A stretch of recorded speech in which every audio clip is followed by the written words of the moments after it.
तो आइए एक बार फिर से आपका स्वागत करते हैं अपने YouTube चैनल डीसी अकेडमी में।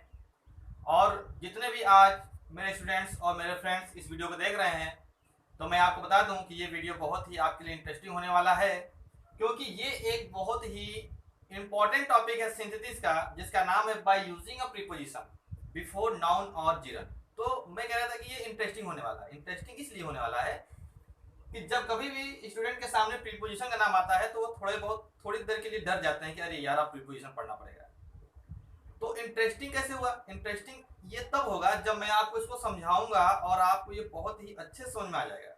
तो यही चीज़ आपके लिए बहुत ही इंटरेस्टिंग हो जाएगी, इसलिए मैंने कहा कि ये बहुत ही इंटरेस्टिंग होने वाला है। सो प्लीज़ वीडियो को पूरा देखिए, स्किप मत कीजिएगा, और पूरे इस जितना भी मैं बताऊंगा उस एक एक चीज़ को जो है ध्यान से समझिएगा। मैं सबको क्लेरिफाई करते हुए चलूंगा। ओके, तो चलिए स्टार्ट करते हैं by using a preposition before noun और जिरन को। तो देखिए, सबसे पहला क्वेश्चन तो ये उठता है कि सर ये नाउन क्या है। तो नाउन के बारे में सबको पता है कि किसे कहते हैं। जिरन के बारे में जरूर बताऊंगा कि जिरन क्या है। तो देखिए, जो जिरन होता है ये वर्ब की फर्स्ट फॉर्म में आईएनजी जोड़कर बनाई जाती है। तो तुरंत एक क्वेश्चन ये उठेगा आपका कि सर आईएनजी फॉर्म तो पार्टिसिपल में भी होता है, प्रेजेंट पार्टिसिपल में। हाँ बिल्कुल होता है। तो आईएनजी फॉर्म जिरन भी होता है और आपका प्रेजेंट पार्टिसिपल भी होता है। तो कहेंगे कि सर इसमें अंतर क्या है, क्या डिफरेंस है प्रेजेंट पार्टिसिपल में और क्या डिफरेंस है जिरंड में। ओके, तो मैं बता दूं कि जिरंड जो होता है इसके जो ध्वनि आती है वो कहीं ना कहीं ना नी ने की ध्वनि आती है। इसमें जिरंड से जो ध्वनि आती है, इसके अर्थ में जो ध्वनि आती है वो ना नी ने की आती है, जबकि प्रेजेंट पार्टिसिपल में कर, करके या हुए आदि की ध्वनि आती है। नंबर एक। दूसरी बात कि जिरंड एक नाउन का कार्य करता है और प्रेजेंट पार्टिसिपल एक एडजेक्टिव का कार्य करता है। ठीक, जिरंड जो है एक नाउन का काम करता है। For example, smoking is very harmful for us. तो स्मोकिंग इज, स्मोकिंग के बाद इज लगा, बात की जा रही स्मोकिंग की। फॉर एग्जांपल, स्मोकिंग इज, आगे मैं नहीं लिखूंगा। तो स्मोकिंग के बारे में बात हो रही है, तो स्मोकिंग क्या एक नाउन है और नाउन के बारे में बात की जा रही है। ओके, उसी प्रकार से प्रेजेंट पार्टिसिपल एक एडजेक्टिव का कार्य करता है। समझ में आई बात? और तीसरी बात यह है कि जिरंड जो होता है किसी भी वाक्य में अगर आ जाए तो वो अपना पूरा भाव प्रकट कर सकता है, उस सेंटेंस का भाव को प्रकट कर सकता है, बशर्ते इसके पहले कोई प्रीपोजिशन आया हो। तो मैं आपको बता दूं कि प्रीपोजिशन का जो यूज होता है हमेशा किसी नाउन या किसी जिरंड से पहले ही होता है। ओके स्टूडेंट्स, तो आइए हम देखते हैं बहुत ही आसान तरीके से और बहुत ही छोटे से कम समय में कैसे हम प्रीपोजिशन का यूज कर सकते हैं दो या दो से अधिक सिंपल सेंटेंस को जोड़कर एक सिंपल सेंटेंस बनाने में। तो कहीं मत जाइएगा, वीडियो को देखिए। ओके स्टूडेंट्स, ये देखते हैं ज्यादा समय नष्ट ना करते हुए प्रीपोजिशन का यूज निम्न परिस्थितियों में किया जाता है। मैं आपको कुछ परिस्थितियां बताऊंगा या कह सकते हैं कुछ रूल बताऊंगा, किस रूल के अंतर्गत हम प्रीपोजिशन का यूज करते हैं। देखिए, जब दो वाक्य दिए हों, दोनों वाक्यों को पढ़ने पर कहीं भाव यानी कि खरीदना या बेचना का भाव प्रकट हो। भाव मतलब रेट वेट की जब बात होती है यार, रेट जब हम कोई चीज खरीदने जाते हैं या जब कोई चीज बेचने जाते हैं तो एक रेट नहीं होता है। खरीदना या बेचना या फिर कोई के कारण से कोई रीजन निकल के आए, तो हम इन तीनों के लिए हम एक प्रीपोजिशन यूज करते हैं फॉर। और इस बात को ध्यान रखिए, कभी भी प्रीपोजिशन यूज करेंगे तो फॉर के बाद कोई नाउन या फिर कोई जिरंड यूज करना है, तभी ये सेंटेंस हमारा सिंपल सेंटेंस बन सकता है। तो देखिए, हरी है सोल्ड हिज कार, हरी ने अपनी कार बेच दी। ओके, ही गॉट, उसने प्राप्त किया 50,000 रुपीज फॉर इट। अब उसने उस कार के बदले 50,000 रुपए पाए। तो कहने का मतलब यहाँ पर खरीदना और बेचने की भाव आ रहा है। खरीदना और बेचना हो रहा है कि नहीं हो रहा है? सेंटेंस में हो रहा है ना। तो बड़ी आसानी से सेंटेंस को हम करेंगे, हरी सोल्ड हिज कार। अब सर हरी ने अपने कार को बेच दिया, कितने रुपए बेचा? For 50,000 rupees.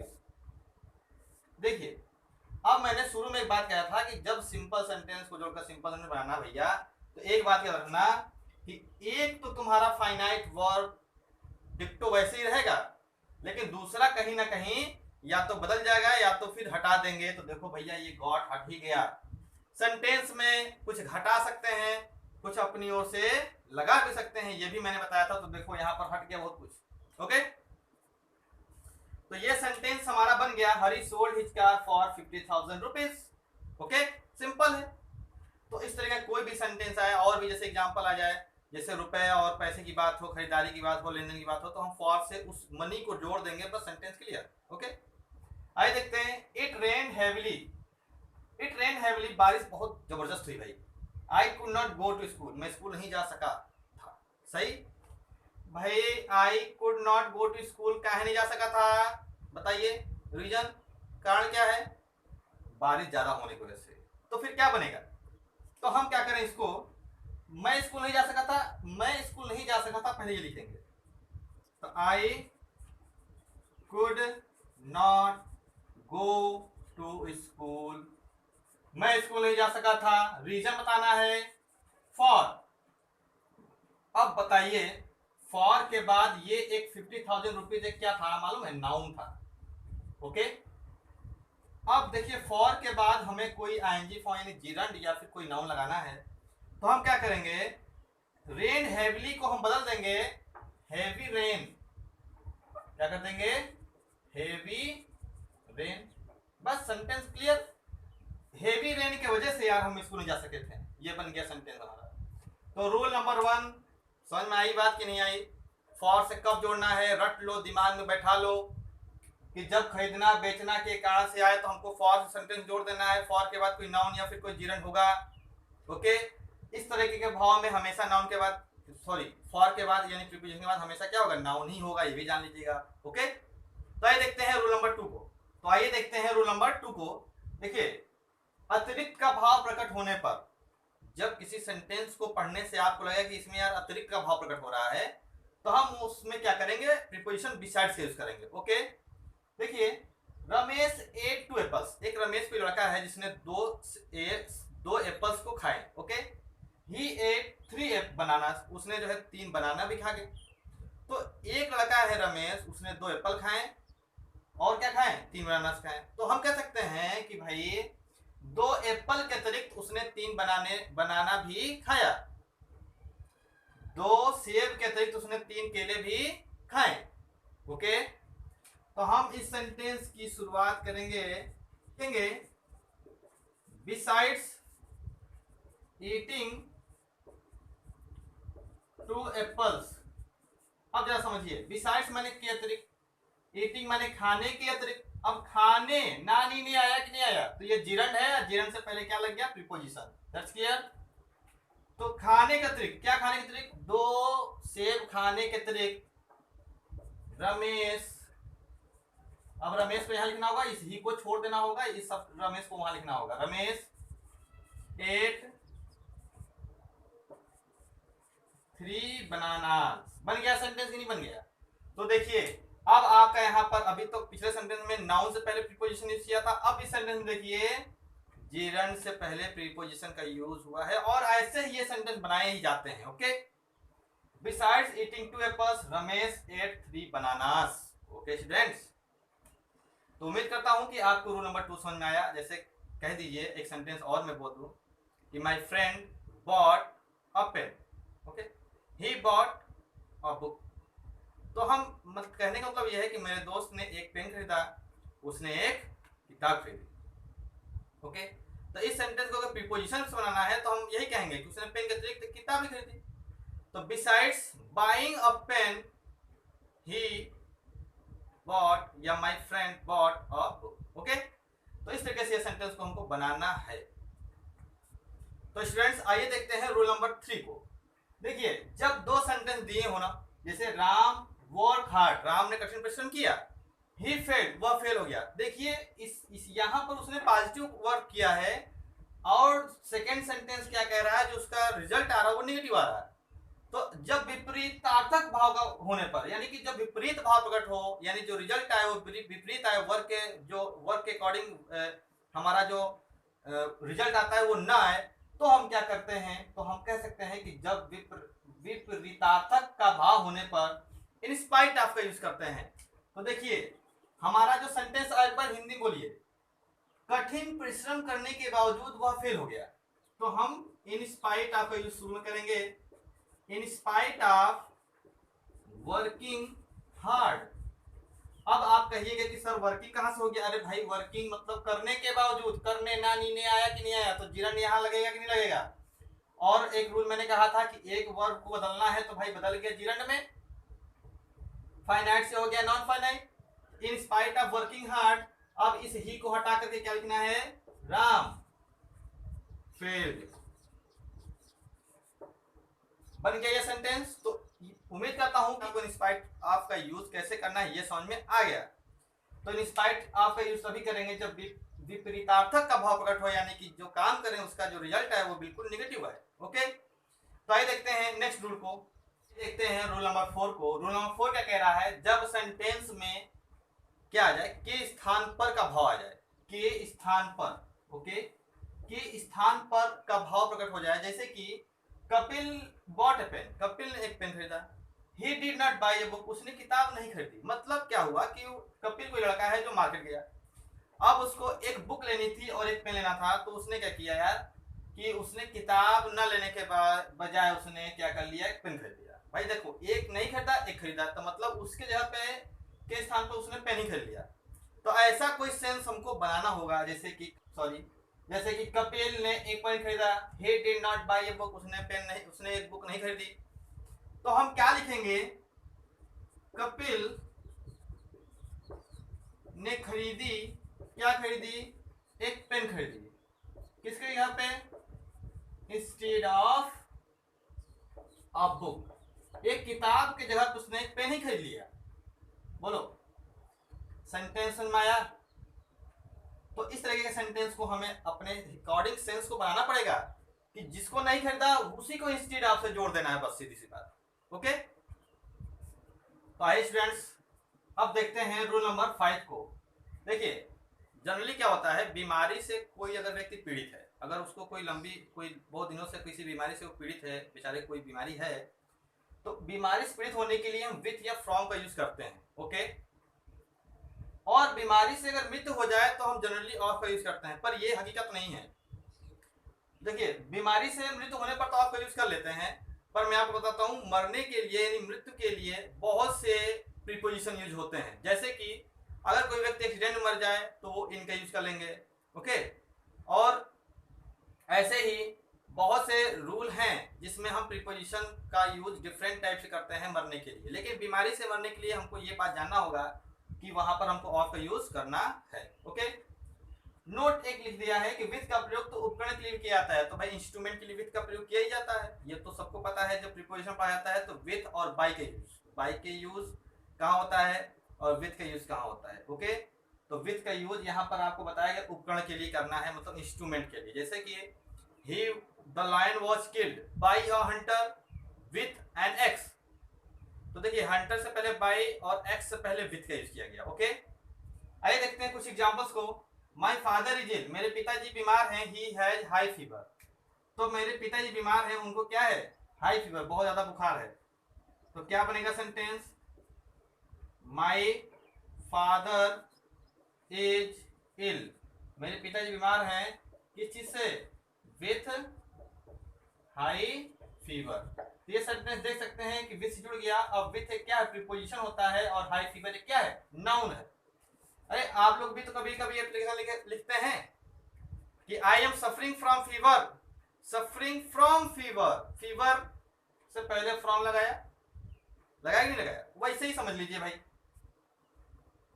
इस एग्जांपल में देखें, she died yesterday, she was suffering from typhoid. देखो वह कल मर गई, सी वॉज सफरिंग, वह झेल रही थी या पीड़ित थी टाइफाइड से। तो भाई अब तो यहां पर ये मर चुकी है, तो सेंटेंस क्या बन जाएगा? She died of typhoid yesterday, she died of typhoid yesterday. Okay student, कहिए तो मैं लिख दूं, she died of typhoid yesterday. ये सेंटेंस बन गया आपका। और इस सेंटेंस में देखिए, सी है, डाइड है, ऑफ टाइफाइड है, ऑफ एक प्रीपोजिशन है, टाइफाइड एक नाउन है, बीमारी का नाम है, ऑयस्टर डे, बाकी सब तो देखिए छूट ही गया इसमें, तो ऐसा हो सकता है। तो अब आते हैं अपने नेक्स्ट रूल की तरफ।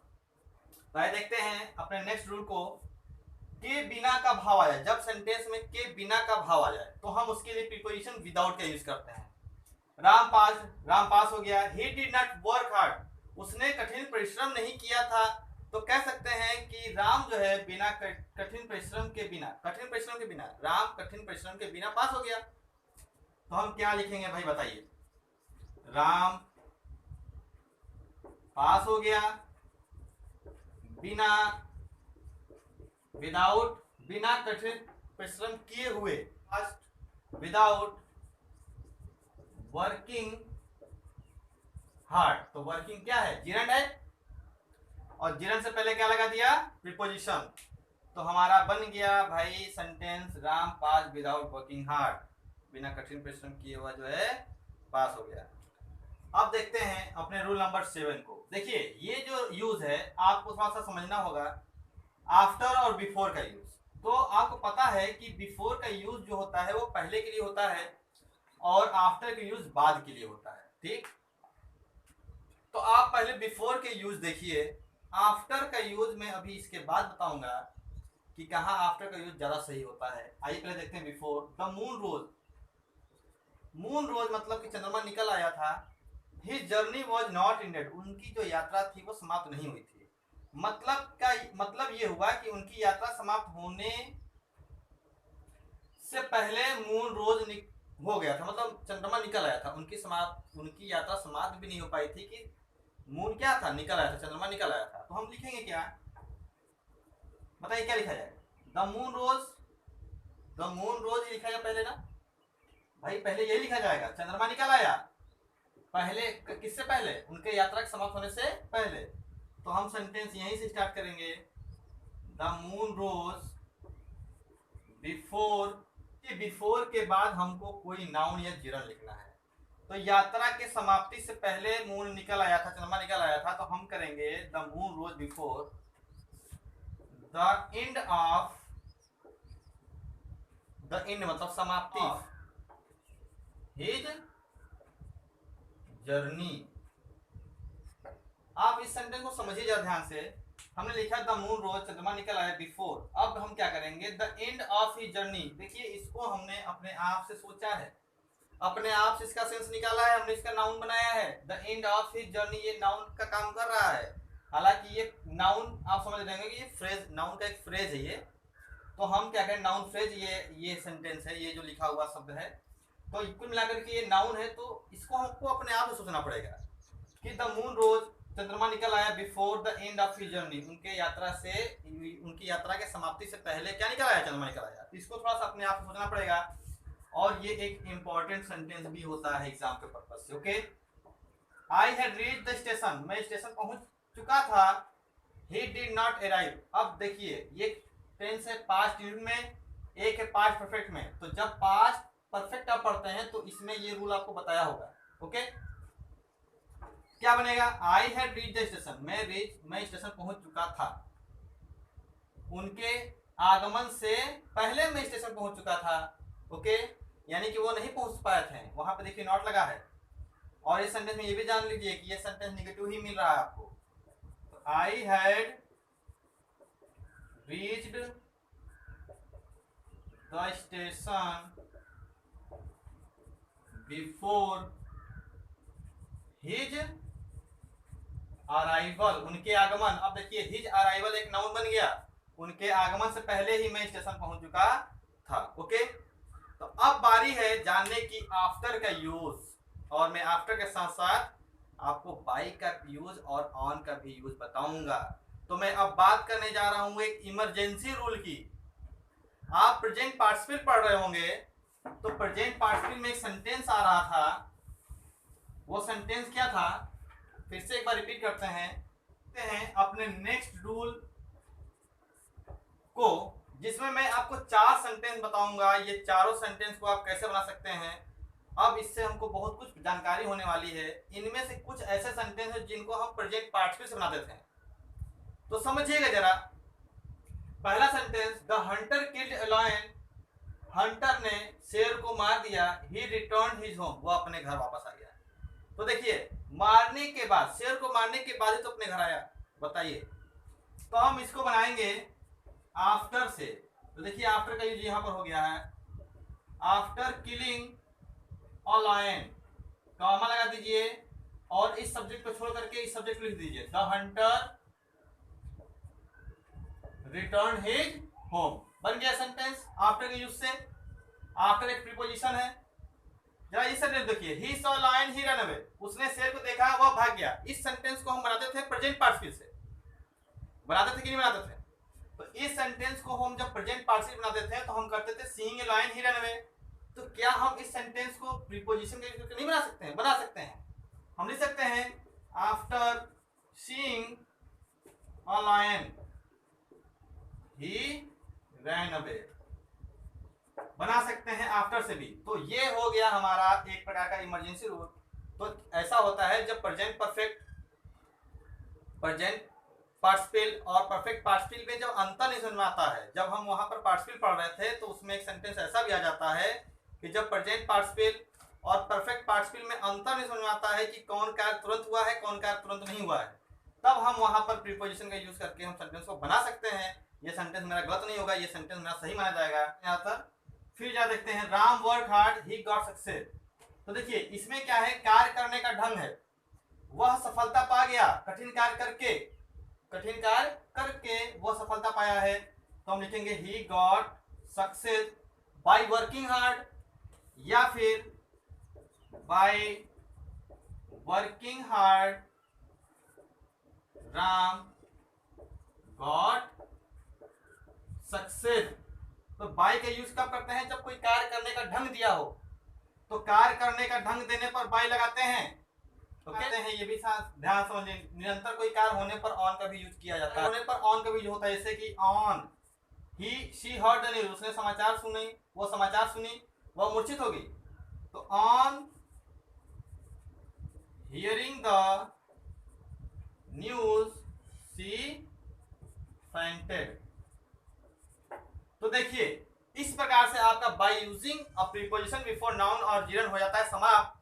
और इन चार सेंटेंस को बहुत ध्यान समझिएगा और ये आप रट लीजिए कि सीइंग के साथ आफ्टर का यूज कर सकते हैं, हियरिंग के साथ ऑन का यूज करते हैं, और वर्क के लिए बाय वर्किंग, कोई ढंग जब दिया होता है तो बाय का यूज कर लेते हैं, और बाद के लिए आफ्टर का यूज इस तरीके से हम सेंटेंस में कर सकते हैं। बिफोर का यूज बता ही दिया गया है, बीमारी के लिए विथ फ्रॉम का यूज बता दिया गया है, कोई इंस्ट्रूमेंट हो उसके लिए विथ का प्रयोग बता दिया गया है, के बावजूद के लिए बता दिया गया है, के बिना बता दिया गया है। सारे यूजेस आपको मैंने बता दिए हैं जो इंपॉर्टेंट हैं और जो एग्जाम में पूछे जाते हैं।